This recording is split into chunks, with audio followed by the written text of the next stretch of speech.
ஐயா வணக்கம் ஐயா. நீங்கள் கையில் சுக்கு வச்சுருக்கீங்கன்னு நினைக்கிறேன். இதோட பயன்பாடை மக்களுக்கு கொஞ்சம் சொல்லுங்க ஐயா. சுக்குக்கு மிஞ்சின மருந்து இல்லை, சுப்பிரமணியருக்கு மிஞ்சின கடவுள் இல்லை அன்றைக்கே பாடி வச்சுருக்காங்க. மேல் நோக்கி ஆகி பிரஷர் உண்டாக்கி மயக்கம் போட்டு கீழே இப்படி விழுந்துருவாங்க. ஏன்னா அதுதான் ஹார்ட் அட்டாக்கு எல்லாமே உருவாகிறது.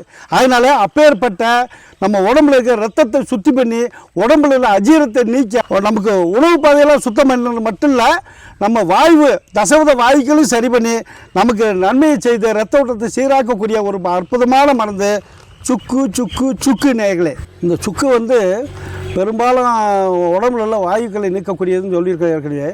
இந்த வாயுக்களை நீக்கிறது மட்டும் இல்லை, அஜீரணத்தை நீக்கி உடம்புல ரத்த ஓட்டத்தை சீராக்கக்கூடியது. இது எப்படி சாப்பிடணும் அப்படிங்கிற முறையாக நம்ம சொல்லிடுவோம். இது வந்து ஒரு பாக்களவு, ஒரு மனிதனுக்கு வந்து பாக்களவு போதும். கொஞ்சம் அதிகமானவர்களுக்கு 2 பாக்களவு சாப்பிட்லாம். சுடுதண்ணியில் போட்டு கொஞ்சம் சர்க்கரையை கலக்கலாம், இல்லாட்டி பனங்கருப்பட்டி பனங்கற்கண்டு கொத்தமல்லி கொஞ்சம் போட்டுக்கலாம். போட்டு நல்லா கொதிக்க விட்டு தினந்தோறும் சாப்பிட்டுட்டு வந்தோன்னா உடல் உள்ள வாயுக்கள் பூரா சரியாயிடும். அது மட்டும் அஜீரணத்தை நீக்கி நமக்கு நல்ல ஜீரண சக்தியை கொடுக்கக்கூடியது அற்புதமான மருந்து சுக்கு நேயர்களே.